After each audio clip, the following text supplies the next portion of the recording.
Hey everyone, we're back with another Whiskey Quickie and some more things that I'm learning about. But this one is Chicken Cock's Double Oaked. And there's a kind of a cool, fun, interesting thing behind there. But I'm an idiot. For the longest time, we've been getting these Chicken Cock bottles, and I'm like, why do they keep putting this metal cap on it? And then Ryan goes, because you can drink out of it? I'm like, yeah, it's a shot glass. like, dang it. Brilliant, Kenny. I don't know why I didn't see that the entire time. It's This is what I'm dealing with. it's like, it's right there. You don't even have to bring a glass with you or a plastic cup. It comes with the bottle. Yeah, it's nice. Smart marketing there. It is. So this special release was created in response to the increasing consumer demand for double oaked whiskey, which according to Nielsen is growing at 18% compared to the overall whiskey category. And double oak was bottled in a Prohibition era Chicken Cock replica apothecary style at 92 proof, including the shot glass that it comes with it. It is a combination of two distinct barrel finishes: 7-year-old Kentucky whiskey, which was then aged in used barrels and then transferred into new white American oak barrels, which were then placed on the top floor of the rick houses at Bardstown Bourbon Company during one of the hottest Kentucky summers on record, which is perfect for, of course, aging whiskey. Yep. After about 18 months, the new American oak barrels, the team then bottled Chicken Cock Double Oak, making it an 8-year-old Kentucky whiskey.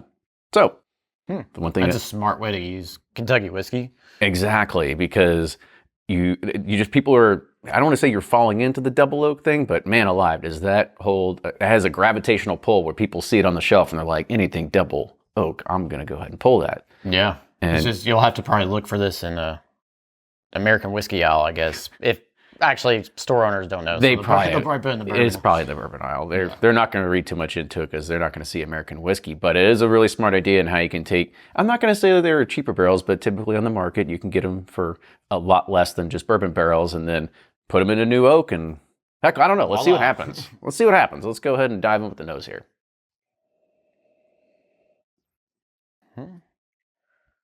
Fruitiness. Yeah, there's some. It's kind of some like sweet tea notes. You know, one thing it wasn't creaminess, vanilla. Yeah, you get a sweet tea, I think, for sure. You know, I think I was talking to somebody and they're like, well, isn't just this whiskey considered just corn whiskey now? I'm like, well, I guess it could be just considered corn whiskey. I guess if it's 51% corn. Yeah, so. Well, fighting up with Heaven Hill's 20-year. Yeah, I guess. Yeah, it's just, it's got some, it's not, you know, big pronounced or anything like that. 92 proof was the final proof on it as well.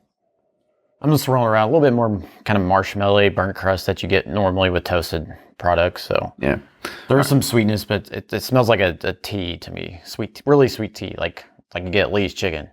You know, probably, has anybody been at Lee's Chicken? You lost a lot of listeners there. Yeah, they might be like, oh, it's more in Kentucky. I don't know. Yeah. All right. Let's go on with the taste though.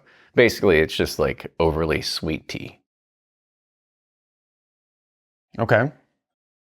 So initially it's very, very light, but then those oak notes really ramp up on the finish. So you get like some of that tannin, you get a little dry cherries, a little bit of vanilla and creaminess, but you get if you like oak, this is going to be like right up your alley because it's got, you know, that kind of dry, bitter tannicness on the finish. It's a little light on the going in, but it definitely builds as it goes through. Yeah, I would say, remember we've tasted stuff at 40 proof before, and it's mostly to just get some flavor nuances out of it.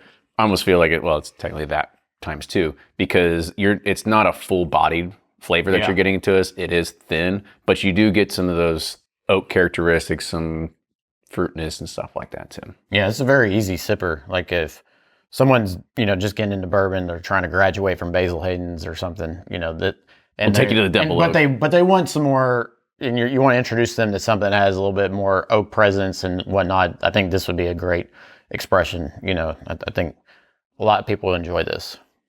If you're an advanced whiskey geek, you might think it's a little light. Yeah, I kind of agree there. Yep. All right, so on the nose, how are you going to rate it? Sideways. I was really trying to pull something out. It was just kind of light. Mm-hmm.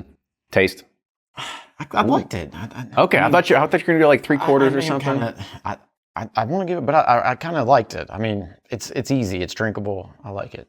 And the finish?